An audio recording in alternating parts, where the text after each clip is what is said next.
ایک ماں کی اپنی بیٹی کو الوداعی نصیحتیں۔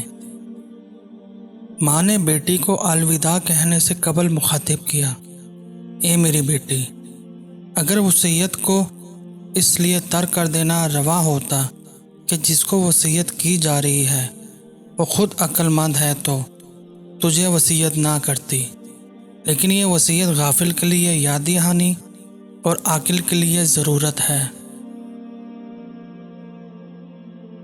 اے میری بیٹی، اگر عورت اپنے ماں باپ کے جاہ و چشم اور دولت و ثروت اور ماں باپ کی بیٹی کے لیے محبت کی بنیاد پر اپنے شوہر سے بے نیاز ہو سکتی تو لحاظ سے دنیا کی عورتوں میں سب سے زیادہ بے نیاز قرار دی جا سکتی ہے، کیونکہ تیرا باپ بہت مالدار آدمی ہے۔ لیکن یاد رکھ، عورتیں مردوں کے لیے پیدا کی گئی ہیں اور مرد عورتوں کے لیے۔ اے میری بیٹی، تو آج ایک ایسی فضا سے جدا ہو رہی ہے جس میں تو نے جنم پایا تھا، ایسے آشیانے سے نکل رہی ہے جس میں تو نے یہ وجود پایا اور جس کا تو حصہ رہی ہے۔ تو ایک دوسرے آشیانے کی طرف پرواز کر رہی ہے جس سے تو پہلے واقف نہیں ہے، ایک ایسے اجنبی رفیق اور ساتھی کی طرف جا رہی ہے جس سے مانوس و مالوف نہیں ہے۔ وہ تجھ پر نکاح کے ذریعے قبضہ و ملکیت پا کر تیرا نگہبان بن گیا ہے۔ بس ایسی حالت میں تیرے لیے یہی مناسب رویہ ہے کہ اس کی کنیز بن کر رہ، وہ تیرا غلام ثابت ہوگا۔ اپنے شوہر کی رفاقت میں قناعت کو اپنا شعار بنائے رکھنا اور اس کی بات سننے اور ماننے میں کوتاہی نہ کرنا۔ قناعت دل کی راحت ہے اور شوہر کے سامنے سماع و طاعت کے رویے سے رب کی رضا حاصل ہوتی ہے۔ شوہر کی بات سننے اور ماننے سے حسن معاشرت کی کیفیت پیدا ہوتی ہے۔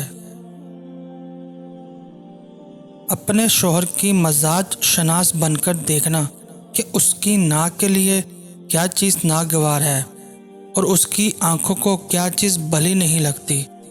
یاد رکھ، تیرے سراپا میں اس کے کوئی کبھی پہلو دیکھنے کو نہ ملے اور تیرے وجود سے اسے خوشبو کے سوا کچھ سونگھنے کو نہ ملے۔ حسن کو دوبالا کرنے کے لیے سرما سب سے اچھی چیز ہے اور پانی ناگوار بو کو رفع کر کے صفائی فراہم کرنے والی اور گمشدہ خوشبو سے بہت زیادہ پاکیزہ چیز ہے۔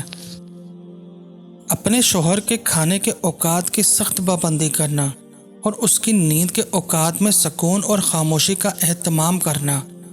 بھوک کی حرارت شعلے میں بدل جاتی ہے اور نیند میں خلل غضب کی آگ بھڑکا دیتا ہے۔ اس کے ذاتی وقار اور اس کے عیال کا خیال رکھنا اور اس کے مال کی حفاظت میں کوتاہی نہ کرنا۔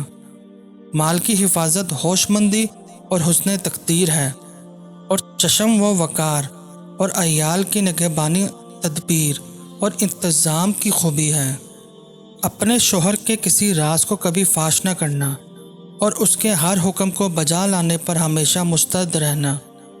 اگر تو نے اس کے راز کی حفاظت نہ کی تو اس کی بے اعتمادی سے بچ نہیں سکو گی، اور اگر اس کی حکم عدولی کی تو اس کے سینے کے اندر تیرے لیے غیظ و غضب کا الاؤ پیدا ہو جائے گا۔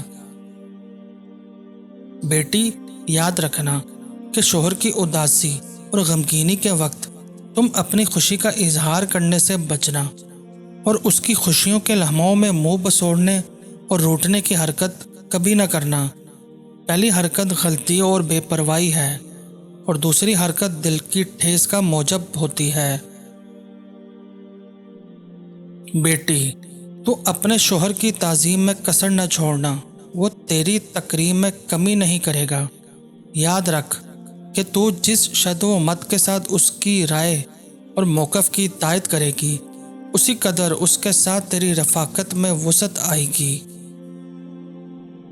بیٹی، یہ کبھی نہ بھولنا کہ تو اپنے شوہر سے جو کچھ بھی چاہتی ہے وہ تجھے کبھی حاصل نہیں ہو سکتا جب تک کہ تو اپنی مرضی پر اس کی مرضی کی فوقیت نہ دے۔ تو کسی چیز کو پسند کرے یا ناپسند، اپنی خواہشات اور آرا کے تابع رکھنا اللہ تعالیٰ تیرے لیے بھلائی کا فیصلہ کرے گا۔